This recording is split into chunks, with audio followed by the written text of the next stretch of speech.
എറണാകുളം ജില്ലയിലായിരുന്നു നാടിനെ നടുക്കിയ ദാരുണ സംഭവം അരങ്ങേറിയത്. വൈകുന്നേരം ഏകദേശം 6:30 മണിയോടുകൂടി എറണാകുളം നോർത്ത് റെയിൽവേ സ്റ്റേഷനിൽ നിന്നും 200 മീറ്റർ മാറി റെയിൽവേ പാളത്തിന് സമീപത്തുകൂടി വിൻസെന്റ് എന്ന വ്യക്തി തന്റെ ജോലികൾ പൂർത്തിയാക്കി നടന്നു പോകുന്നതിനിടയിലായിരുന്നു സമീപത്തുള്ള കുറ്റിക്കാട്ടിൽ നിന്നും അസ്വാഭാവികമായ രീതിയിലുള്ള ഒരു മുരൾച്ച കേട്ടത്. തൊട്ടടുത്തെവിടെയോ തെരുവുനായ്ക്കളുണ്ടെന്ന് വിൻസെന്റിന് മനസ്സിലായി. എന്നാൽ തെരുവുനായ്ക്കൾ മുരളുന്നതോടൊപ്പം തന്നെ എന്തോ തിന്നാൻ ശ്രമിക്കുന്നുമുണ്ട്. യാദൃശ്ചികമായി വിൻസെന്റിന്റെ കണ്ണുകൾ തെരുവുനായ്ക്കൾ കടിച്ചു വലിക്കുന്ന ആ സാധനത്തിൽ പെട്ടതും അയാൾ നടുങ്ങിപ്പോയി. അതൊരു മനുഷ്യന്റെ കാലാണ്. കാലിൽ പാദസരം ധരിച്ചിട്ടുള്ളത് കൊണ്ട് തന്നെ അതൊരു സ്ത്രീയുടെ കാലാണെന്ന് ഒറ്റ നോട്ടത്തിൽ തന്നെ വിൻസെന്റിന് വ്യക്തമായി. ഭയന്നു പോയ വിൻസെന്റ് പ്ലാറ്റ്ഫോമിലേക്ക് ഓടിക്കയറുകയും റെയിൽവേ പോലീസിനെ കണ്ട് വിവരം പറയുകയും ചെയ്തു. വിൻസെന്റ് ചൂണ്ടിക്കാണിച്ച സ്ഥലത്തേക്ക് റെയിൽവേ പോലീസ് അതിവേഗത്തിൽ തന്നെ എത്തുകയും ചെയ്തു. റെയിൽവേ പാളത്തിന് സമീപമുള്ള കുറ്റിക്കാട്ടിൽ പൊട്ടിപ്പൊളിഞ്ഞ നിലയിൽ ഒരു ആസ്ബറ്റോസ് ഷീറ്റ് കിടപ്പുണ്ട്. ആ ഷീറ്റിനടിയിൽ നിന്നുമാണ് ഒരു സ്ത്രീയുടെ കാല് തെരുവുനായ്ക്കൾ വലിച്ചിഴയ്ക്കാൻ ശ്രമിക്കുന്നത്. ഷീറ്റിനടിയിൽ ഒരു സ്ത്രീരൂപം കിടക്കുന്നുണ്ടെന്ന് പോലീസ് സംഘത്തിന് വ്യക്തമായി. റെയിൽവേ പോലീസ് ഉടൻ തന്നെ വിവരം സമീപത്തുള്ള പോലീസ് സ്റ്റേഷനിൽ അറിയിച്ചു. SI ഉൾപ്പെടുന്ന സംഘം അതിവേഗം തന്നെ സംഭവസ്ഥലത്തേക്ക് എത്തി. സംഭവസ്ഥലത്തെത്തിയ പോലീസ് സംഘം ആസ്ബറ്റോസ് ഷീറ്റ് എടുത്ത് മാറ്റിയതും രൂക്ഷഗന്ധം വമിച്ചു തുടങ്ങി. ചുരിദാർ ധരിച്ചിരിക്കുന്ന ആ സ്ത്രീയുടെ പാൻസ് അഴിഞ്ഞുപോയ നിലയിലാണ്. റെയിൽവേ സ്റ്റേഷന്റെ തൊട്ടടുത്തായിട്ടും ഇങ്ങനെ ഒരു സ്ത്രീരൂപം അവിടെ കിടന്നിട്ടും ആരുടെയും ശ്രദ്ധയിൽപ്പെടാത്തതിൽ പോലീസുകാർക്ക് സംശയം തോന്നി. വിവരമറിഞ്ഞ് അപ്പോഴേക്കും ആ പ്രദേശമാകെ ആളുകളെ കൊണ്ട് നിറഞ്ഞിരുന്നു. അതുമാത്രവുമല്ല, ആ സ്ത്രീയുടെ ശരീരം അഴുകിയ നിലയിലാണ്. എന്നിട്ടും മൃതദേഹത്തിൽ നിന്നുള്ള രൂക്ഷഗന്ധം അവിടെയെങ്ങും അനുഭവപ്പെടാത്തതിലും പോലീസിന് സംശയം തോന്നി. മൃതദേഹം അവിടെ നിന്ന് എടുക്കാൻ ശ്രമിച്ചപ്പോഴാണ് നടുക്കുന്ന ഒരു കാഴ്ച പോലീസുകാർ കണ്ടത്. ആ സ്ത്രീയുടെ ശരീരത്തിൽ നിന്നും കഴുത്ത് അറ്റുമാറുന്ന കാഴ്ചയായിരുന്നു അത്. SIയുടെ നിർദ്ദേശപ്രകാരം ഉടൻ തന്നെ മൃതദേഹം പോസ്റ്റ്മോർട്ടത്തിനായി ഹോസ്പിറ്റലിലേക്ക് ഷിഫ്റ്റ് ചെയ്തു. തൊട്ടടുത്ത ദിവസം തന്നെ ഇൻക്വസ്റ്റ് നടപടികളും ആരംഭിച്ചു. രാവിലെ തന്നെ ഫോറൻസിക് സംഘം ഡെഡ് ബോഡി കിടന്നിരുന്ന റെയിൽവേ ലൈനിന് സമീപമെത്തി തിരച്ചിൽ ആരംഭിച്ചു. ആ പ്രദേശത്ത് ഒരു പിടിവലി നടന്നതിന്റെ ലക്ഷണങ്ങളൊന്നും തന്നെ കണ്ടെത്താൻ ഫോറൻസിക് സംഘത്തിന് കഴിഞ്ഞില്ല. ആ പ്രദേശത്തൊക്കെ തിരച്ചിൽ നടത്തിയെങ്കിലും ഫോറൻസിക് സംഘത്തിന് പ്രത്യേകിച്ചൊന്നും തന്നെ കണ്ടെത്താൻ കഴിഞ്ഞില്ല. ആകെ പോലീസിന് ലഭിച്ചിരിക്കുന്ന ഒരു തെളിവ് ആ മൃതദേഹത്തോടൊപ്പം ഉണ്ടായിരുന്ന പഴയ ഒരു ബാഗാണ്. മൃതദേഹം ഹോസ്പിറ്റലിലേക്ക് ഷിഫ്റ്റ് ചെയ്തപ്പോൾ ആ ബാഗും ഹോസ്പിറ്റലിലേക്ക് കൊണ്ടുപോയിട്ടുണ്ട്. അധികം വൈകാതെ തന്നെ ആ സ്ത്രീയുടെ മൃതദേഹത്തിന്റെ ഇൻക്വസ്റ്റ് നടപടികൾ ഹോസ്പിറ്റലിൽ ആരംഭിച്ചു. ഇൻക്വസ്റ്റ് നടപടികൾ ആരംഭിച്ച സമയത്തായിരുന്നു ഞെട്ടിക്കുന്ന ഒരു സത്യം ഡോക്ടർമാർക്ക് മനസ്സിലായത്. അതിക്രൂരമായാണ് ആ സ്ത്രീ കൊല്ലപ്പെട്ടിരിക്കുന്നത്. ആ സ്ത്രീയുടെ പുറത്ത് നിരവധി കുത്തുകൾ ഏറ്റിട്ടുണ്ട്. അവരുടെ കഴുത്തിൽ ഒരു ഷോൾ മുറുക്കി കെട്ടിയ നിലയിലാണ്. ഈ സമയത്തായിരുന്നു പോലീസ് സംഘം മൃതദേഹത്തോടൊപ്പം ഉണ്ടായിരുന്ന ബാഗ് പരിശോധിച്ചു നോക്കിയത്. ബാഗിനുള്ളിൽ നിന്നും ഒരു താക്കോലും കുറച്ച് മേക്കപ്പ് സാധനങ്ങളും 5000 രൂപയും പോലീസിന് ലഭിച്ചു. ഇതോടൊപ്പം തന്നെ ചെറിയൊരു പേഴ്സ് കൂടി ബാഗിനുള്ളിലെ അറയിലുണ്ടായിരുന്നു. ആ പേഴ്സിനുള്ളിൽ ഒരു സ്ത്രീയുടെ ബ്ലാക്ക് ആൻഡ് വൈറ്റ് ഫോട്ടോയും എറണാകുളം ജനറൽ ഹോസ്പിറ്റലിലെ ഒരു OP ടിക്കറ്റും ഉണ്ടായിരുന്നു. 32 വയസ്സുള്ള വിദ്യ എന്ന സ്ത്രീയുടെ പേരിൽ എടുത്തിരിക്കുന്ന OP ടിക്കറ്റാണത്. അതിനു പുറമെ ഒരു മൊബൈൽ ഫോൺ കൂടി ആ ബാഗിനുള്ളിൽ നിന്ന് പോലീസിന് ലഭിച്ചു. കൊല്ലപ്പെട്ടിരിക്കുന്നത് വിദ്യയാണ്. വിദ്യയുടെ റൂംമേറ്റായ മീര തന്നെയാണ് മൃതദേഹം തിരിച്ചറിഞ്ഞിരിക്കുന്നത്. സാധാരണഗതിയിൽ വൈകുന്നേരത്തോടുകൂടി വിദ്യ റൂമിലേക്ക് മടങ്ങിയെത്തേണ്ടതാണ്. ചിലപ്പോഴൊക്കെ വിദ്യ സുഹൃത്തുക്കൾക്കൊപ്പം പോകാറുണ്ട്. അങ്ങനെ എവിടേക്കെങ്കിലും പോയതായിരിക്കുമെന്നാണ് റൂംമേറ്റ് മീര കരുതിയിരുന്നത്. ഇതേസമയം ജനറൽ ഹോസ്പിറ്റലിൽ പോസ്റ്റ്മോർട്ടം നടപടികൾ പുരോഗമിക്കുകയായിരുന്നു. പോസ്റ്റ്മോർട്ടം നടത്തിയ ഡോക്ടർമാർ ഞെട്ടിക്കുന്ന ചില വിവരങ്ങളാണ് പോലീസുകാരെ അറിയിച്ചത്. വിദ്യയുടെ ശരീരത്തിൽ 16 തവണ കുത്തേറ്റിട്ടുണ്ട്. ആഴത്തിലുള്ള മുറിവുകൾ ആന്തരിക അവയവങ്ങളെ പോലും കീറിമുറിച്ച അവസ്ഥയിലാണ്. അത് മാത്രവുമല്ല, വിദ്യയുടെ കഴുത്ത് വെട്ടിമുറിച്ച നിലയിലാണ്. കഴുത്തിൽ ഒരു ഷാൾ കൊണ്ട് വരിഞ്ഞു മുറുകിയിട്ടുണ്ട്. വിദ്യയുടെ മരണം സംഭവിച്ചതിന് ശേഷമാണ് ആ ഷാൾ ഉപയോഗിച്ച് കഴുത്തിൽ കുരുക്കിട്ടിരിക്കുന്നത്. അയ്യപ്പൻകോവിൽ ഭാഗത്തേക്കുള്ള ചെറുവഴിയിൽ വെച്ച് കുറ്റിക്കാടുകൾ നിറഞ്ഞ പ്രദേശത്താണ് വിദ്യയുടെ ഡെഡ് ബോഡി കിടന്നിരുന്നത്. ആ പ്രദേശത്ത് നിന്നും കിട്ടാവുന്നത്ര CCTV വിഷ്വൽസ് ശേഖരിക്കാൻ തന്നെ പോലീസ് സംഘം തീരുമാനിച്ചു. പോസ്റ്റ്മോർട്ടം നടത്തിയ ഡോക്ടർമാർ പറഞ്ഞിരിക്കുന്നത് വിദ്യയുടെ മരണം സംഭവിച്ചിട്ട് 72 മണിക്കൂറുകൾ പിന്നിട്ടു എന്നാണ്. അതുകൊണ്ട് തന്നെ വിദ്യയുടെ മൃതദേഹം ലഭിക്കുന്നതിന് 2 ദിവസം മുൻപുള്ള CCTV വിഷ്വൽസ് പോലീസ് സംഘം കളക്ട് ചെയ്തു തുടങ്ങി. റെയിൽവേ സ്റ്റേഷന് പുറമെ സമീപത്തുള്ള കടകളിൽ നിന്നും വീടുകളിൽ നിന്നുമുള്ള CCTV വിഷ്വൽസ് കൂടി പോലീസ് സംഘം കളക്ട് ചെയ്തു. ഏകദേശം ഒരേ വ്യക്തികൾ തന്നെയാണ് ആ ദിവസങ്ങളിൽ ആ വഴിയിലൂടെ കടന്നുപോയിട്ടുള്ളത്. അവരൊക്കെ അതുവഴി സ്ഥിരമായി പോകുന്ന ആളുകളുമാണ്. അവരെയൊക്കെ പോലീസ് സംഘം ലിസ്റ്റ് ചെയ്തു. അതിനു പുറമെ റെയിൽവേ സ്റ്റേഷന് സമീപത്ത് താമസിക്കുന്ന അന്യദേശ തൊഴിലാളികളെ കേന്ദ്രീകരിച്ചും പോലീസ് സംഘം അന്വേഷണം ആരംഭിച്ചു. അവരുടെ ക്യാമ്പുകളിലെത്തി പോലീസ് സംഘം ചോദ്യം ചെയ്യൽ ആരംഭിച്ചപ്പോഴാണ് കൂട്ടത്തിലുള്ള 2 പേർ നാട്ടിലേക്ക് പോയി എന്നുള്ള വിവരം അവിടെ താമസിച്ചുകൊണ്ടിരുന്ന തൊഴിലാളികൾ പോലീസിനെ അറിയിച്ചത്. എന്നാൽ അവർ പോയിട്ട് ഒരാഴ്ച പിന്നിട്ടു എന്നാണ് തൊഴിലാളികൾ പോലീസിനോട് പറഞ്ഞത്. അവരൊഴികെയുള്ള ബാക്കി ആളുകളെ പോലീസ് സംഘം വിശദമായ ചോദ്യം ചെയ്യലിന് വിധേയമാക്കി. സാധാരണഗതിയിൽ അന്യദേശ തൊഴിലാളികൾ ഇത്തരം ക്രൈമുമായി ബന്ധപ്പെട്ട് പോലീസ് പിടിയിലാകാറുണ്ട്. അതുകൊണ്ട് തന്നെ അവരെയെല്ലാം പോലീസ് സംഘം വിശദമായി ചോദ്യം ചെയ്തു. അതിനു പുറമെ ആ വഴിയിലൂടെ സ്ഥിരമായി യാത്ര ചെയ്യുന്ന വ്യക്തികളെയും സമീപത്തുള്ള താമസക്കാരെയും ഒക്കെ പോലീസ് സംഘം ചോദ്യം ചെയ്തു. എത്ര ചോദ്യം ചെയ്തിട്ടും പ്രത്യേകിച്ച് പ്രതിയിലേക്ക് എത്തുന്ന ഒന്നും തന്നെ കണ്ടെത്താൻ പോലീസ് സംഘത്തിന് കഴിഞ്ഞില്ല.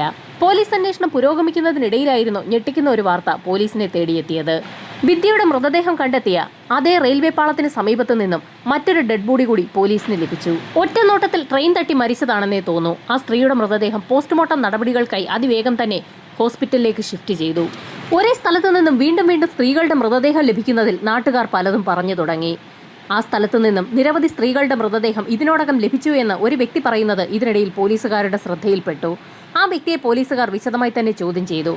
ജോസഫ് എന്ന ആ വ്യക്തി 5 വർഷമായി ആ റെയിൽവേ സ്റ്റേഷനിൽ തന്നെ വർക്ക് ചെയ്യുകയാണ്. കഴിഞ്ഞ 1.5 വർഷത്തിനിടയിൽ 5ഓളം സ്ത്രീകളുടെ മൃതദേഹങ്ങൾ അതേ ഏരിയയിൽ നിന്ന് ലഭിച്ചിട്ടുണ്ടെന്നും അയാൾ പോലീസിന് മൊഴി നൽകി.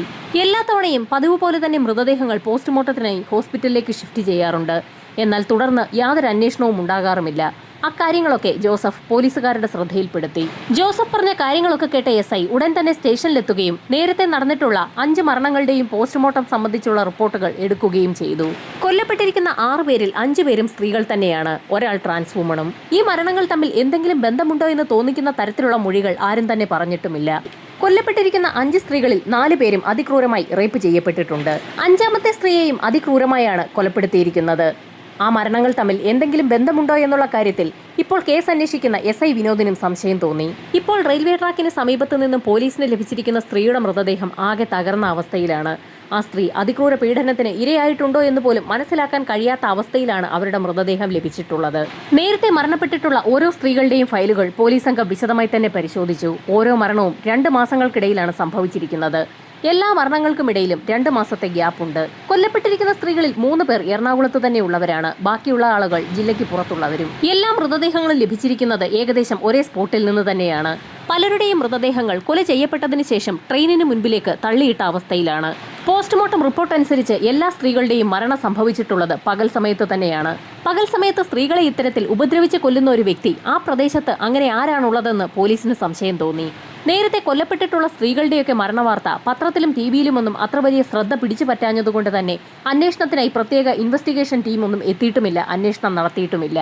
മൃതദേഹങ്ങളൊക്കെ ലഭിച്ച സമയത്ത് ലോക്കൽ പോലീസ് അന്വേഷണം നടത്തിയിട്ടുണ്ട്. എന്നാൽ പ്രതി അല്ലെങ്കിൽ പ്രതികളെ കിട്ടാത്ത സാഹചര്യത്തിൽ ആ കേസ് ക്ലോസ് ചെയ്തിരിക്കുകയുമാണ്. SI വിനോദ് തനിക്ക് തോന്നിയ സംശയങ്ങളൊക്കെ SPയെയും DYSPയെയും ഒക്കെ അറിയിച്ചു. പിന്നീട് ആ കേസിന്റെ ഗതി തന്നെ മാറി. രഹസ്യമായി ഈ കേസ് അന്വേഷിക്കാൻ പുതിയൊരു ഇൻവെസ്റ്റിഗേഷൻ ടീമിനെ തന്നെ DYSP കോൺസ്റ്റിറ്റ്യൂട്ട് ചെയ്തു. പോലീസ് സംഘം ഈ കേസിന് പിന്നാലെയുണ്ടെന്ന് മനസ്സിലാക്കിയാൽ പ്രതി അല്ലെങ്കിൽ പ്രതികൾ രക്ഷപ്പെടാനുള്ള സാധ്യത കൂടുതലാണ്. അതുകൊണ്ട് തന്നെ അടുത്ത ഇരയെ തേടി പ്രതി അല്ലെങ്കിൽ പ്രതികൾ ഇറങ്ങുന്ന സമയത്ത് കൈയോടെ തന്നെ അവരെ പിടികൂടാൻ പോലീസ് സംഘം തീരുമാനിച്ചു. പോലീസുകാർ തീരുമാനിക്കുന്ന വ്യക്തിയെ തന്നെ ഇരയാക്കി പ്രതികൾക്ക് മുൻപിലേക്ക് ഇട്ടുകൊടുക്കാൻ പോലീസ് തീരുമാനിച്ചു. പോലീസ് സംഘം അങ്ങനെ ഒരു തീരുമാനമെടുത്തതിന് പിന്നിൽ മറ്റൊരു കാരണം കൂടിയുണ്ട്. കൊല്ലപ്പെട്ടിരിക്കുന്ന സ്ത്രീകൾ തമ്മിൽ യാതൊരു ബന്ധവുമില്ല. ആകസ്മികമായി ഒത്തുകിട്ടാറുള്ള ഇരകളെ കീഴ്പ്പെടുത്തുക എന്നുള്ളതാണ് പ്രതികൾ ചെയ്തു വന്നിട്ടുള്ളത്. നോർത്ത് റെയിൽവേ സ്റ്റേഷനിൽ നിന്നും അയ്യപ്പൻകാവ് ഭാഗത്തേക്ക് പോകുന്നതിനിടയിലുള്ള ആളൊഴിഞ്ഞ ഇടവഴിയിൽ വെച്ചാണ് സംഭവം നടക്കാറുള്ളത്. അത് മനസ്സിലാക്കിയ പോലീസ് സംഘം ഇരയെ അവിടെ എത്തിക്കാൻ തന്നെ തീരുമാനിച്ചു. സ്പെഷ്യൽ ഇൻവെസ്റ്റിഗേഷൻ ടീമിന്റെ നിർദ്ദേശമനുസരിച്ച് വേഷം മാറിയ പോലീസ് ഉദ്യോഗസ്ഥ ടെസ്സിയെ സംഭവസ്ഥലത്തേക്ക് പോലീസ് സംഘം എത്തിക്കുകയും ചെയ്തു. ഏകദേശം 2 ആഴ്ചയോളം ആ ഇടവഴിയിലൂടെ ടെസ്സി നടന്നു പോയിട്ടും പ്രതി അല്ലെങ്കിൽ പ്രതികൾ അവരെ സമീപിച്ചില്ല. ടെസ്സി ആ വഴിയിലൂടെ നടന്നു പോകുമ്പോൾ പോലീസ് ഉദ്യോഗസ്ഥർ വേഷം മാറി മറ്റൊരു ഭാഗത്ത് അവരെ നിരീക്ഷിക്കുന്നുണ്ടാകും. 2 ആഴ്ച പിന്നിട്ടിട്ടും പ്രതികളാരും തന്നെ ടെസ്സിയെ സമീപിക്കാത്ത സാഹചര്യത്തിൽ പോലീസ് സംഘം അവരുടെ ആത്മവിശ്വാസം കൈവിടാതെ തന്നെ ടെസ്സിയെ ആ ഭാഗത്തുകൂടി നടത്തിക്കുന്നത് തുടർന്നുകൊണ്ടേയിരുന്നു. അങ്ങനെ ഒരു ദിവസം സാധാരണക്കാരിയെ പോലെ സാധനങ്ങളൊക്കെ വാങ്ങിക്കൊണ്ട് ടെസ്സി ആ ഇടവഴിയിലൂടെ നടന്നു പോകുന്നതിനിടയിലായിരുന്നു പിന്നിൽ നിന്നും ആരോ വിളിക്കുന്നത് ശ്രദ്ധയിൽപ്പെട്ടത്. തിരിഞ്ഞു നോക്കി ടെസ്സി കാണുന്നത് ഒരു ചെറുപ്പക്കാരനെയാണ്. തന്റെ തലയിലേക്ക് കൈ ചൂണ്ടിക്കാണിച്ചുകൊണ്ട് ആ ചെറുപ്പക്കാരൻ എന്തൊക്കെയോ പറയാൻ ശ്രമിക്കുന്നതാണ് ടെസ്സി കണ്ടത്. എന്താണെന്ന് ടെസ്സി ചോദിച്ചെങ്കിലും ആ ചെറുപ്പക്കാരൻ ടെസ്സിയുടെ തലയിലേക്ക് വിരൽ ചൂണ്ടിക്കൊണ്ട് ടെസ്സിയുടെ അടുത്തേക്ക് എത്തി. ഈ സമയത്തായിരുന്നു അപ്രതീക്ഷിതമായി ഒരു വിസിലടി ശബ്ദം ആ ചെറുപ്പക്കാരൻ കേട്ടത്. പോലീസുകാർ അതിവേഗം തന്നെ ആ ചെറുപ്പക്കാരനെ വളയുകയും കസ്റ്റഡിയിലെടുക്കുകയും ചെയ്തു. ഒന്നും മനസ്സിലാകാത്തതുപോലെ ചെറുപ്പക്കാരൻ പോലീസുകാരോട് കാര്യം തിരക്കി. ടെസ്സിയുടെ തലയിൽ എന്തോ ഇരിക്കുന്നത് കണ്ട് അത് എടുത്തു കളയാനാണ് താൻ ശ്രമിച്ചതെന്ന് ആ ചെറുപ്പക്കാരൻ ഹിന്ദിയിൽ പോലീസുകാരോട് പറഞ്ഞു. പോലീസ് സംഘം ആ ചെറുപ്പക്കാരനെ അതിവേഗം തന്നെ സ്റ്റേഷനിലെത്തിച്ച് ചോദ്യം ചെയ്യൽ ആരംഭിച്ചു. ബീഹാറിലെ ഗോപാൽഗഞ്ച് സ്വദേശിയായ സോനം കുമാറിനെയാണ് പോലീസ് സംഘം കസ്റ്റഡിയിലെടുത്തിരിക്കുന്നത്. കൺസ്ട്രക്ഷൻ വർക്കിന്റെ ഭാഗമായാണ് കേരളത്തിലേക്ക് എത്തിയത്. അവിടെ അടുത്തു തന്നെ അന്യദേശ തൊഴിലാളികൾ താമസിക്കുന്ന ക്യാമ്പിൽ തന്നെയാണ് സോനം കുമാറും താമസിക്കുന്നത്. ആ സ്ത്രീയുടെ തലയിൽ എന്തോ ഇരിക്കുന്നത് കണ്ട് താൻ സഹായിക്കാൻ ശ്രമിച്ചതാണെന്ന് സോനം കുമാർ പോലീസിനോട് ആവർത്തിച്ച് പറഞ്ഞു. ഈ സമയത്തായിരുന്നു SI അവിടെയുണ്ടായിരുന്ന ഫയലിൽ നിന്നും നേരത്തെ കൊല്ലപ്പെട്ടിട്ടുള്ള സ്ത്രീകളുടെ ഫോട്ടോ സോനംകുമാറിന് കാണിച്ചു കൊടുത്തത്. എന്നാൽ ആ സ്ത്രീകളെയൊന്നും തനിക്കറിയില്ല എന്ന് സോനംകുമാർ ആദ്യഘട്ടത്തിൽ പറഞ്ഞു. ആ സ്ത്രീകളെയൊക്കെ കൊലപ്പെടുത്തിയത് സോനംകുമാർ തന്നെയാണെന്ന് തങ്ങൾക്ക് വ്യക്തമായ തെളിവുകൾ കിട്ടിയിട്ടുണ്ടെന്നും വധശിക്ഷയിൽ കുറഞ്ഞ ഒരു ശിക്ഷയും തനിക്ക് കിട്ടാൻ സാധ്യതയില്ല എന്നും പോലീസുകാരോട് സഹകരിക്കുകയാണെങ്കിൽ ശിക്ഷയിൽ എന്തെങ്കിലും ഇളവ് നൽകാൻ സാധിക്കുമെന്നും SI വിനോദ് പറഞ്ഞതോടുകൂടി സോനംകുമാർ പല കാര്യങ്ങളും പറഞ്ഞു തുടങ്ങി. കൺസ്ട്രക്ഷൻ വർക്കുമായി ബന്ധപ്പെട്ടായിരുന്നു സോനംകുമാറും സഹോദരൻ രവികുമാറും കേരളത്തിലേക്ക് എത്തിയത്. കൺസ്ട്രക്ഷൻ വർക്കൊന്നുമില്ലാതെ വെറുതെ ഇരിക്കുന്ന സമയങ്ങളിൽ റെയിൽവേ ട്രാക്കിന് സമീപത്തുകൂടി അവർ നടക്കുന്നത് പതിവാണ്. ആ സമയത്താണ് പകൽ സമയങ്ങളിൽ ആ ഇടവഴിയിലൂടെ ആരും അങ്ങനെ നടക്കാറില്ല എന്നും ചില സമയങ്ങളിലൊക്കെ സ്ത്രീകൾ പല സാധനങ്ങളും വാങ്ങി അതുവഴി ഒറ്റയ്ക്ക് നടന്നു പോകാറുണ്ടെന്നുമുള്ള കാര്യം സോനംകുമാറിനും രവികുമാറിനും മനസ്സിലായത്. കേരളത്തിലെ സ്ത്രീകൾ പൊതുവെ ആഭരണം നന്നായി ധരിക്കുന്നുണ്ടെന്നുമുള്ള കാര്യം ആ സഹോദരങ്ങൾ മനസ്സിലാക്കി. തങ്ങൾക്ക് പറ്റിയ ഒരു ഇരയെ തിരക്കി അവർ കാത്തിരിക്കുന്ന സമയത്താണ് ഒരു സ്ത്രീ അതുവഴി നടന്നു പോയത്. ആ സ്ത്രീയുടെ തലയിൽ എന്തോ ഇരിക്കുന്നു എന്ന് ചൂണ്ടിക്കാണിച്ചുകൊണ്ട് രവികുമാർ തന്നെയാണ് അവരുടെ അടുത്തേക്ക് അടുത്തത്. അപ്രതീക്ഷിതമായി ആ സ്ത്രീയെ കീഴ്പ്പെടുത്തുകയും തൊട്ടടുത്തുള്ള കുറ്റിക്കാട്ടിലേക്ക് വലിച്ചുകൊണ്ടുപോയി ഇരുവരും ചേർന്ന് അതിക്രൂര പീഡനത്തിന് ഇരയാക്കുകയും ചെയ്തു. ആ സ്ത്രീയുടെ ശരീരത്തിലുള്ള ആഭരണങ്ങളൊക്കെ മോഷ്ടിച്ച ശേഷം അവരുടെ മരണമുറപ്പിച്ച സഹോദരങ്ങൾ ആരുടെയും ശ്രദ്ധയിൽപ്പെടാതെ റെയിൽവേ ട്രാക്കിലേക്ക് ആ സ്ത്രീയുടെ ശരീരം തള്ളിയിടുകയായിരുന്നു. ആ സംഭവം നടന്ന് 2 മാസം പിന്നിട്ടിട്ടും പോലീസ് അന്വേഷണം എങ്ങും എത്തുന്നില്ല എന്ന് മനസ്സിലാക്കിയ സഹോദരങ്ങൾ അവരുടെ പഴയ രീതി തന്നെ വീണ്ടും ആവർത്തിച്ചു. അങ്ങനെ തുടർച്ചയായി 5 സ്ത്രീകളെയാണ് അവർ കൊലപ്പെടുത്തിയത്. ആ സ്ത്രീകളുടെ ശരീരത്തിൽ നിന്നും അഴിച്ചെടുക്കുന്ന സ്വർണ്ണാഭരണങ്ങൾ കേരളത്തിലെ ഒരു സ്ഥലത്തും വിൽക്കാതെ ബീഹാറിൽ കൊണ്ടുപോയി അവിടെയുള്ള ജ്വല്ലറികളിൽ വിറ്റ് പണമാക്കാറാണ് പതിവ്. സോനംകുമാർ പറഞ്ഞ കാര്യങ്ങൾ കേട്ട് നടുങ്ങിപ്പോയ DYSP ഉൾപ്പെടുന്ന സംഘം കൊല്ലപ്പെട്ട ട്രാൻസ്ജെൻഡറിന്റെ ഫോട്ടോയും സോനംകുമാറിനെ കാണിച്ചു. എന്നാൽ ആ സ്ത്രീയെ തനിക്ക് പരിചയമില്ല എന്നും ആ സ്ത്രീയെ താൻ കൊലപ്പെടുത്തിയിട്ടില്ല എന്നും അങ്ങനെ ഒരു സ്ത്രീ കൊല്ലപ്പെട്ട വാർത്ത താനും അറിഞ്ഞിരുന്നു എന്നും പോലീസിനോട് വ്യക്തമാക്കി. ട്രാൻസ്ജെൻഡർ വിദ്യയുടെ മരണത്തിന് ശേഷം മറ്റൊരു സ്ത്രീ കൂടി മരിച്ചിട്ടുണ്ട്. ആ സ്ത്രീയെയും തങ്ങൾ തന്നെയാണ് കൊലപ്പെടുത്തിയതെന്ന് സോനംകുമാർ പോലീസിന് മൊഴി നൽകി. 6 കൊലപാതകങ്ങളും തങ്ങൾ തന്നെയാണ് നടത്തിയിരിക്കുന്നതെന്ന് സോനംകുമാർ ഉറപ്പിച്ചു പറഞ്ഞെങ്കിലും വിദ്യയെ മാത്രം കൊലപ്പെടുത്തിയത് തങ്ങളല്ല എന്നുള്ള മൊഴിയിൽ അയാൾ ഉറച്ചു നിൽക്കുകയും ചെയ്തു. വിദ്യയെ കൊലപ്പെടുത്തിയത് സോനംകുമാറും അയാളുടെ സഹോദരനും ചേർന്നല്ല എങ്കിൽ പിന്നെ ആരാണ് ആ മരണത്തിന് ഉത്തരവാദിയെന്നും വിദ്യയുടെ മൃതദേഹം അതേ സ്പോട്ടിൽ എങ്ങനെ വന്നു എന്നും പോലീസിന് സംശയം തോന്നി. അത് മാത്രവുമല്ല, വിദ്യയുടെ ഡെഡ് ബോഡി ലഭിച്ച സമയത്ത് സഹോദരങ്ങൾ രണ്ടും ബീഹാറിൽ തന്നെയായിരുന്നു. അന്യദേശ തൊഴിലാളികളുടെ ക്യാമ്പിൽ അന്വേഷിച്ചെത്തിയ പോലീസ് സംഘത്തിന് ആ വിവരം നേരത്തെ തന്നെ ലഭിച്ചിട്ടുള്ളതാണ്. ആ സഹോദരങ്ങൾ ബീഹാറിൽ തന്നെ ഉണ്ടായിരുന്നോ എന്നുള്ള കാര്യം പോലീസ് സംഘം അന്വേഷിച്ച് ഉറപ്പുവരുത്തുകയും ചെയ്തു. 6 കൊലപാതകങ്ങളും താൻ തന്നെയാണ് ചെയ്തതെന്ന് സോനംകുമാർ പോലീസിനോട് സമ്മതിച്ചിട്ടുണ്ട്. എന്നാൽ വിദ്യയെ കൊന്നത് താനല്ല എന്നും അയാൾ ആവർത്തിച്ച് പറയുന്നുണ്ട്. 7 പേരെ കൊന്നാലും ഒരാളെ കൊന്നാലും ശിക്ഷ ഒന്ന് തന്നെ ആയതുകൊണ്ട് തന്നെ സോനംകുമാർ കള്ളം പറയുകയായിരിക്കില്ല എന്ന് DYSP ഉൾപ്പെടുന്ന സംഘം വിലയിരുത്തി. അത് മാത്രവുമല്ല, വിദ്യ കൊല്ലപ്പെടുന്ന സമയത്ത് ആ സഹോദരങ്ങൾ ബീഹാറിൽ തന്നെ ഉണ്ടായിരുന്നു എന്നുള്ള ടവർ ലൊക്കേഷൻ ഡീറ്റെയിൽസും പോലീസിന് ലഭിച്ചിട്ടുണ്ട്. അങ്ങനെയെങ്കിൽ വിദ്യയെ കൊലപ്പെടുത്തിയത് ആരായിരിക്കാം? വിദ്യയെ കൊലപ്പെടുത്തിയ വ്യക്തി ആര് തന്നെയാണെങ്കിലും അത് കണ്ടെത്താൻ തന്നെ പോലീസ് സംഘം തീരുമാനിച്ചു. അങ്ങനെ വിദ്യയുടെ മരണവുമായി ബന്ധപ്പെട്ട് പോലീസ് സംഘം കളക്ട് ചെയ്ത മുഴുവൻ ഡീറ്റെയിൽസും ഒന്നുകൂടി വിശദമായ പരിശോധനയ്ക്ക് വിധേയമാക്കി. ഈ സമയത്തായിരുന്നു വിദ്യയുടെ പോസ്റ്റ്മോർട്ടം റിപ്പോർട്ട് DYSP വിശദമായി തന്നെ ഒന്ന് വായിച്ചു നോക്കിയത്. പല ആവർത്തി വായിച്ചു നോക്കിയപ്പോൾ DYSPക്ക് ഒരു സംശയം തോന്നി. 16 തവണ ആഴത്തിലുള്ള കുത്തേറ്റാണ് വിദ്യ മരണപ്പെട്ടിരിക്കുന്നത്. അവരുടെ കൈവശമുണ്ടായിരുന്ന പണമോ ആഭരണമോ ഒന്നും തന്നെ നഷ്ടമായിട്ടില്ല. ആഴത്തിലുള്ള കുത്തേറ്റ് വിദ്യ മരണമടഞ്ഞിട്ടും ആ മരണം ഉറപ്പിക്കുന്നതിന് വേണ്ടി അവരുടെ കഴുത്തിൽ ഷാളിട്ട് മുറുക്കിയിട്ടുമുണ്ട്. വിദ്യ എന്ന ട്രാൻസ് വുമൺ കൊല്ലപ്പെടണമെന്നുള്ള നിർബന്ധ ബുദ്ധിയോടുകൂടി ആരോ അവരെ കൊലപ്പെടുത്തിയിരിക്കുകയാണെന്നുള്ള കാര്യം DYSPക്ക് വ്യക്തമായി. അങ്ങനെയെങ്കിൽ വിദ്യയെ പരിചയമുള്ള വ്യക്തി തന്നെയാകാം അവരെ കൊലപ്പെടുത്തിയിരിക്കുന്നത്. അതുകൊണ്ട് തന്നെ വിദ്യയുടെ ബാക്ക്ഗ്രൗണ്ട് വിശദമായി ഒന്ന് പഠിക്കാൻ തന്നെ പോലീസ് സംഘത്തിന് നിർദ്ദേശം കിട്ടി. DYSP വളരെ വ്യക്തമായൊരു ലീഡാണ് കൊടുത്തിരിക്കുന്നത്. ആ ലീഡിനെ അടിസ്ഥാനമാക്കി അന്വേഷണ സംഘം ഒരു അന്വേഷണം നടത്താൻ തന്നെ തീരുമാനിച്ചു. വിദ്യയുമായി ബന്ധപ്പെട്ട് ട്രാൻസ് കമ്മ്യൂണിറ്റിയിൽ ബന്ധമുള്ള ആളുകളെ മുഴുവൻ ലിസ്റ്റ് ഔട്ട് ചെയ്ത പോലീസ് സംഘം അവരെ ഓരോരുത്തരെയായി വിളിച്ചു വരുത്തി ചോദ്യം ചെയ്യൽ ആരംഭിച്ചു. വിദ്യയുടെ ഏറ്റവും അടുത്ത സുഹൃത്തായ മീരയെ തന്നെയാണ് പോലീസ് സംഘം ആദ്യം സ്റ്റേഷനിലേക്ക് വിളിച്ചു വരുത്തിയത്. വിദ്യയെക്കുറിച്ച് തനിക്കറിയാവുന്ന കാര്യങ്ങളൊക്കെ മീര പോലീസുകാരോട് തുറന്നു പറഞ്ഞു. കഴിഞ്ഞ 10 വർഷമായി വിദ്യ എറണാകുളത്ത് തന്നെയുണ്ട്. അതിനു മുൻപ് വിദ്യ തന്റെ സ്വന്തം നാടായ തിരുവനന്തപുരത്തെ ബാലരാമപുരത്തായിരുന്നു. വിദ്യയുടെ യഥാർത്ഥ പേര് വിശാഖ് എന്നാണ്. വളരെ ചെറുപ്പത്തിൽ തന്നെ ഒരു പെൺകുട്ടിയുമായി പ്രണയത്തിലായ വിശാഖ് അവളെ വിവാഹം കഴിക്കുകയും ചെയ്തു. എന്നാൽ വിവാഹശേഷമാണ് താനൊരു സ്ത്രീയായി മാറുന്നു എന്നുള്ള കാര്യം വിശാഖിന് വ്യക്തമായത്. അങ്ങനെയാണ് അയാൾ ആ പെൺകുട്ടിയിൽ നിന്നും ഡിവോഴ്സ് വാങ്ങി എറണാകുളത്തേക്കെത്തി പിന്നീട് ട്രാൻസ് കമ്മ്യൂണിറ്റിയുടെ ഭാഗമായി മാറിയത്. തന്റെ ഭർത്താവായ വിശാഖ് ഒരു സ്ത്രീയായി മാറുകയാണെന്ന് മനസ്സിലാക്കിയ ആ പെൺകുട്ടി മ്യൂച്വൽ കൺസേണിൽ തന്നെ ഡിവോഴ്സിന് തയ്യാറാവുകയായിരുന്നു. വിശാഖ് ഒരു ട്രാൻസ് വുമണായി മാറുകയാണെന്നുള്ള സത്യം ആ പെൺകുട്ടി മറ്റുള്ള ആളുകളെ അറിയിച്ചതുമില്ല. അതുകൊണ്ട് തന്നെ തന്റെ ഭാര്യയെക്കുറിച്ചുള്ള ഒരു കാര്യങ്ങളും വിശാഖ് സുഹൃത്തായ മീരയോട് പറഞ്ഞിട്ടുമുണ്ടായിരുന്നില്ല. വിശാഖ് എന്ന വിദ്യയെക്കുറിച്ച് അറിയാവുന്ന കാര്യങ്ങളെല്ലാം മീര പോലീസുകാരോട് പറഞ്ഞു. വിശാഖിന് ശത്രുക്കൾ ആരെങ്കിലും ഉണ്ടോ എന്ന് പോലീസുകാർ ചോദിച്ചെങ്കിലും അങ്ങനെ ശത്രുക്കൾ ആരും ഉള്ളതായി തനിക്ക് അറിവില്ല എന്ന് മീര പോലീസുകാരോട് പറഞ്ഞു. വിശാഖിന്റെ വീട്ടിൽ അച്ഛനും അമ്മയും സഹോദരിയുമാണുള്ളത്. തന്റെ ശരീരത്തിനും മനസ്സിനും ഉണ്ടാകുന്ന മാറ്റങ്ങൾ വീട്ടുകാരെ വിഷമിപ്പിക്കാതിരിക്കുന്നതിന് വേണ്ടിയാണ് വിശാഖ് സ്വന്തം നാട് വിട്ട് എറണാകുളത്തേക്ക് എത്തിയത്. മീരയിൽ നിന്നും വിശാഖിന്റെ സഹോദരി വീണയുടെ മൊബൈൽ നമ്പർ കൈവശപ്പെടുത്തിയ പോലീസ് സംഘം വീണയെ നേരിൽ കണ്ട് വിശാഖിനെ കുറിച്ച് അന്വേഷിച്ചു തുടങ്ങി. വിശാഖിന്റെ അമ്മ ഒരു ടീച്ചറാണ്. എന്നാൽ പിതാവാകട്ടെ തികഞ്ഞ ഒരു മദ്യപാനി ആയതുകൊണ്ട് തന്നെ കുടുംബം നോക്കാത്ത ആളുമാണ്. ഏക പ്രതീക്ഷ എല്ലാവർക്കും വിശാഖിലായിരുന്നു. ഡിഗ്രി പഠനം കഴിഞ്ഞ ഉടൻ തന്നെ വിശാഖിന് ടെക്നോ പാർക്കിൽ ഒരു ജോലിയും ലഭിച്ചു. അവിടെ തന്നെയുള്ള ഒരു സുഹൃത്തിനെ തന്നെ പരിചയപ്പെടുകയും ആ പെൺകുട്ടിയുമായി അടുപ്പത്തിലായ വിശാഖ് അവളെ തന്നെ വിവാഹം കഴിക്കുകയും ചെയ്തു. പിന്നീട് 6 മാസങ്ങൾക്ക് ശേഷം അവർ വിവാഹമോചിതരുമായി. വിശാഖിലുണ്ടായ മാറ്റമറിഞ്ഞ് വീട്ടുകാരാകെ തകർന്നു. വീട്ടുകാരോട് പറയാതെ വിശാഖ് അങ്ങനെയാണ് എറണാകുളത്തേക്ക് പോകുന്നത്. IT പ്രൊഫഷണലായിരുന്ന വിശാഖ് വിദ്യയായി മാറിയ സമയത്ത് ഒട്ടുമിക്ക ട്രാൻസ്ജെൻഡർമാരും ചെയ്യാറുള്ളത് പോലെ ബസ്സിലും ട്രെയിനിലുമൊക്കെ പാട്ട് പാടുകയും ഭിക്ഷയാചിക്കുകയും ഒക്കെ ചെയ്താണ് വിശാഖ് എന്ന വിദ്യ എറണാകുളത്ത് ജീവിച്ചത്. എത്ര അന്വേഷിച്ചിട്ടും പ്രതിയിലേക്ക് എത്തുന്ന ഒന്നും തന്നെ കണ്ടെത്താൻ കഴിയാത്ത സാഹചര്യത്തിൽ വിദ്യയുടെ ഡെഡ് ബോഡി കിടന്നിരുന്ന സമീപത്ത് നിന്ന് ലഭിച്ച വിദ്യയുടെ തന്നെ ഒരു ബാഗ് പോലീസിന്റെ കസ്റ്റഡിയിലുള്ളത് വീണ്ടും ഒരു പരിശോധനയ്ക്ക് വിധേയമാക്കാൻ ഡിവൈഎസ്പി ഉൾപ്പെടുന്ന സംഘം തീരുമാനിച്ചു. ആ ബാഗിനുള്ളിൽ നിന്ന് ലഭിച്ച ഓരോ സാധനവും വിശദമായ പരിശോധനയ്ക്ക് വിധേയമാക്കിയപ്പോഴായിരുന്നു ബാഗിനുള്ളിൽ നിന്നും നേരത്തെ പോലീസുകാർക്ക് ലഭിച്ചിരുന്ന 5000 രൂപ പൊതിഞ്ഞു വെച്ചിരുന്ന ഒരു നോട്ടീസ് ഡിവൈഎസ്പിയുടെ ശ്രദ്ധയിൽപ്പെടുന്നത്. എറണാകുളത്ത് തന്നെയുള്ള ഒരു സ്വർണ്ണപ്പണയ ഇടപാട് സ്ഥാപനമായ സരസ്വതി ഫിനാൻസ് ഇൻവെസ്റ്റ്മെന്റിന്റെ നോട്ടീസ് ആയിരുന്നു അത്. ആ നോട്ടീസിൽ ആ സ്ഥാപനം പുതിയതായി തുടങ്ങാൻ പോകുന്ന ഒരു ചിട്ടിയുടെ വിവരവുമുണ്ട്. ആ സ്ഥാപനവുമായി ബന്ധപ്പെട്ട് വിദ്യയ്ക്ക് എന്തെങ്കിലും ബന്ധമുണ്ടോ എന്നൊന്ന് അന്വേഷിക്കാൻ തന്നെ പോലീസ് സംഘം തീരുമാനിക്കുകയും ആ ഫിനാൻസ് സ്ഥാപനത്തിലെത്തി അവിടെയുള്ള ആളുകളെയൊക്കെ വിശദമായി ചോദ്യം ചെയ്യുകയും അവിടെയുള്ള ലെഡ്ജർ പരിശോധിക്കുകയും ചെയ്തു. എന്നാൽ വിദ്യ എന്ന പേരിൽ അങ്ങനെ ഒരാൾ ആ സ്ഥാപനത്തിൽ ചിട്ടിയിടപാടുകളോ പണയമിടപാടുകളോ നടത്തിയിട്ടില്ല എന്ന് അവിടെയുള്ള ഉദ്യോഗസ്ഥർ മൊഴി നൽകി. വിദ്യയുടെ പേരും അവിടെയുള്ള ലെഡ്ജറിലൊന്നും കണ്ടെത്താൻ പോലീസിന് കഴിഞ്ഞില്ല.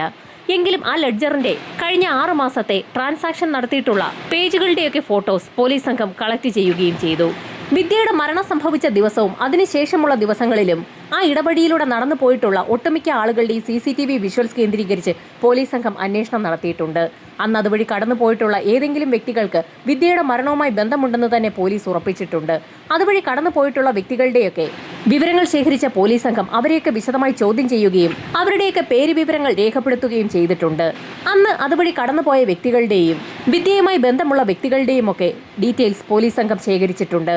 അവരുടെയൊക്കെ പേര് വിവരങ്ങൾ ഓരോന്നായി ഡിവൈഎസ്പിയുടെ നിർദ്ദേശപ്രകാരം SI വായിച്ചു തുടങ്ങി. ആ പേരുകളിൽ ഉൾപ്പെട്ടിട്ടുള്ള ഏതെങ്കിലും വ്യക്തികൾ അവരുടെ പേര് വിവരങ്ങൾ സ്വർണ്ണപ്പണയ ഇടപാട് സ്ഥാപനത്തിൽ നിന്നും ശേഖരിച്ചിട്ടുള്ള ലെഡ്ജറിന്റെ ഫോട്ടോ കോപ്പികളിൽ ഉണ്ടോ എന്ന് നോക്കാൻ ഡിവൈഎസ്പി ഉടൻ തന്നെ നിർദ്ദേശം നൽകി. അങ്ങനെ ഓരോ വ്യക്തികളുടെയും പേര് വിവരങ്ങൾ വായിക്കുന്നതിനിടയിലായിരുന്നു സാമ്യമുള്ള 3 പേരുകൾ ഒരുപോലെ വരുന്നത് ഡിവൈഎസ്പിയുടെ ശ്രദ്ധയിൽപ്പെട്ടത്.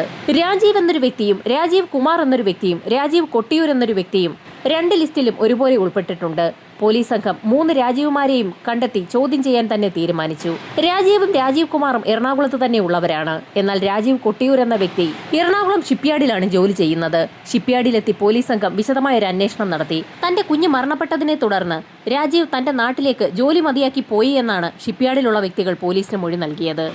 നേരത്തെ ചോദ്യം ചെയ്ത രാജീവ് നോർത്ത് സ്റ്റേഷന് സമീപത്ത് ഒരു കട നടത്തുന്ന വ്യക്തിയാണ്. പിന്നീട് ചോദ്യം ചെയ്ത രാജീവ് കുമാർ ആകട്ടെ ഒരു അധ്യാപകനും. അവരിൽ ഇരുവരിലും സംശയം തോന്നാത്ത പോലീസ് സംഘം രാജീവ് കൊട്ടിയൂരിനെ തന്നെ കേന്ദ്രീകരിച്ച് ഒരു അന്വേഷണം നടത്താൻ തീരുമാനിച്ചു. അങ്ങനെയാണ് രാജീവിനെ തേടി പോലീസ് സംഘം കണ്ണൂരിലെത്തിയത്. രാജീവിനോട് സംസാരിച്ച പോലീസുകാർക്ക് തീർത്തും അത്ഭുതം തോന്നി. താൻ പോലീസുകാരെ പ്രതീക്ഷിച്ചിരിക്കുകയായിരുന്നു എന്നും ഇന്നല്ലെങ്കിൽ നാളെ പോലീസ് സംഘം തന്നെ തേടിയെത്തുമെന്ന് തനിക്ക് അറിവുള്ള കാര്യമാണെന്നും രാജീവ് പോലീസുകാരോട് പറഞ്ഞു. രാജീവിനോട് കൂടുതൽ കാര്യങ്ങളൊന്നും ചോദിക്കാതെ തന്നെ അയാൾ നടന്ന സംഭവങ്ങളൊക്കെ തുറന്നു പറഞ്ഞു. ഏതാനും നാളുകൾക്ക് മുൻപാണ് ഹൃദയവാൽവിലെ തകരാറിനെ തുടർന്ന് രാജീവിന്റെ മകൻ മരണപ്പെട്ടത്. രാജീവിന് എല്ലാമായിരുന്ന മകനു വേണ്ടിയായിരുന്നു രാജീവ് എറണാകുളത്തെത്തി ജോലി ചെയ്തുകൊണ്ടിരുന്നത്. പെട്ടെന്നൊരു ദിവസം മകന്റെ അസുഖം മൂർച്ഛിച്ചതിനെ തുടർന്ന് മകനെ എത്രയും വേഗം ഹോസ്പിറ്റലിൽ എത്തിക്കണമെന്ന് പറഞ്ഞുകൊണ്ട് വീട്ടിൽ നിന്നും ഒരു ഫോൺ കോൾ എത്തിയതിനെ തുടർന്നായിരുന്നു തന്റെ മാല സരസ്വതി ഫിനാൻസ് സ്ഥാപനത്തിൽ പണയം വെച്ച് കിട്ടിയ 30,000 രൂപയുമായി കണ്ണൂരിലേക്ക് പുറപ്പെടുന്നതിനായി ആ റെയിൽവേ സ്റ്റേഷന് സമീപത്തേക്ക് എത്തിയത്. രാജീവ് സ്റ്റേഷനിൽ എത്തിയപ്പോൾ തന്നെ ട്രെയിൻ എടുക്കുന്ന കാഴ്ചയാണ് ദൂരെ നിന്ന് തന്നെ അയാൾ കണ്ടത്. സ്റ്റേഷനിലേക്കുള്ള ഇടവഴിയിലേക്ക് ഓടുന്നതിനിടയിലായിരുന്നു അപ്രതീക്ഷിതമായി രാജീവിനെ പിന്നിൽ നിന്നും ആരോ പിടിച്ചു തള്ളിയത്. അയാളുടെ കൈവശമുണ്ടായിരുന്ന ബാഗ് ഒരു ട്രാൻസ്ഫോമർ തട്ടിപ്പറിച്ചുകൊണ്ട് ഓടുന്ന കാഴ്ചയാണ് രാജീവ് കണ്ടത്. കാല് പിടിച്ച് അപേക്ഷിച്ചിട്ടും ആ സ്ത്രീ അതൊന്നും വകവയ്ക്കാതെ രാജീവിനെ ഉപദ്രവിച്ച ശേഷം അവിടെ നിന്ന് കടന്നുപോയി. തന്റെ മകൻ ക്രിട്ടിക്കൽ സ്റ്റേജിലായതുകൊണ്ട് തന്നെ ട്രെയിൻ മിസ്സായാൽ ശരിയാവില്ല എന്ന് മനസ്സിലാക്കിയ രാജീവ് സ്റ്റേഷനിലേക്ക് അതിവേഗം ഓടിയെത്തിയെങ്കിലും ട്രെയിൻ പോവുകയും ചെയ്തു. ഒരുപാട് കാത്തിരുന്നതിന് ശേഷമാണ് കണ്ണൂരിലേക്കുള്ള അടുത്ത ട്രെയിൻ എത്തിയത്. രാജീവ് കണ്ണൂരിലെത്തിയെങ്കിലും തന്റെ മകൻ മരിച്ചു കഴിഞ്ഞിരുന്നു. തന്റെ അവസാന നിമിഷങ്ങളിൽ അച്ഛനെ കാണണമെന്ന് പറഞ്ഞ് ആ മകൻ വാശി പിടിച്ച് കരഞ്ഞിരുന്നു. തന്റെ മകന്റെ അവസാന നിമിഷങ്ങളിൽ ഒപ്പമുണ്ടാകാൻ കഴിയാതെ പോയതിന് കാരണം ആ ട്രാൻസ് വുമൺ ആണെന്ന് മനസ്സിലുറപ്പിച്ച രാജീവ് മകന്റെ ചടങ്ങുകളൊക്കെ പൂർത്തിയാക്കിയ ശേഷം തിരികെ എറണാകുളത്തേക്ക് തന്നെ എത്തി. ഒരവസരം കാത്തിരുന്ന രാജീവ് ആ റെയിൽവേ ട്രാക്കിന് സമീപത്ത് വെച്ച് തന്നെ ട്രാൻസ് വുമൺ വിദ്യയെ കൈവശം കരുതിയിരുന്ന കത്തി ഉപയോഗിച്ച് അതിക്രൂരമായി കുത്തിക്കൊലപ്പെടുത്തുകയും ചെയ്തു. അവരുടെ മരണം ഉറപ്പാക്കുന്നതിനായി കഴുത്തിൽ ഒരു ഷോൾ ചുറ്റുകയും ചെയ്തു. പിന്നീട് അവരുടെ മൃതദേഹം റെയിൽവേ ട്രാക്കിന് സമീപത്തേക്ക് വലിച്ചിട്ടു. അവരുടെ ശരീരത്തിന് മുകളിലേക്ക് ഒരു ആസ്പെറ്റോസ് ഷീറ്റ് ഇട്ട ശേഷം അവിടെ നിന്ന് കടന്നു പോവുകയും ചെയ്തു. രാജീവ് പറഞ്ഞ കാര്യങ്ങൾ ഒരമ്പരപ്പോടു കൂടിയാണ് പോലീസ് സംഘം കേട്ടുനിന്നത്. നേരത്തെ വിദ്യ എന്ന വിശാഖിന്റെ കഥയും പോലീസുകാർ കേട്ടതാണ്. അവർ വിദ്യയെക്കുറിച്ചുള്ള കാര്യങ്ങളൊക്കെ രാജീവിനോടും പറഞ്ഞു. രാജീവിനും തീർത്തും ഒരമ്പരപ്പാണുണ്ടായത്. ഒരു IT ഉദ്യോഗസ്ഥനായിരുന്ന വിശാഖ് ഇത്തരത്തിലൊരു മോഷണം നടത്തുമോ എന്ന് രാജീവിന് പോലും സംശയം തോന്നി. തനിക്കൊരു പക്ഷെ തെറ്റ് പറ്റിയതായിരിക്കുമോ എന്ന് രാജീവ് സംശയിച്ചു. പലപ്പോഴും ട്രാൻസ്ജെൻഡേഴ്സായി മാറുന്ന ആളുകളെ സമൂഹം പരിഗണിക്കാറില്ല. അവർക്കുള്ള ജോലിയുടെ അവസരങ്ങൾ പോലും നിഷേധിക്കപ്പെടാറുണ്ട്. അങ്ങനെ വരുന്ന അവസരങ്ങളിൽ പല ട്രാൻസ്ജെൻഡർമാരും ജീവിക്കാൻ കഴിയാതെ വരുന്ന സാഹചര്യങ്ങളിൽ തിരഞ്ഞെടുക്കുന്ന വഴി തന്നെയാണ് മോഷണവും പിടിച്ചുപറിയും. ഇവിടെ വിശാഖ് എന്ന വിദ്യയ്ക്കും അതുതന്നെയാകാം സംഭവിച്ചതെന്ന് പോലീസ് വിലയിരുത്തി.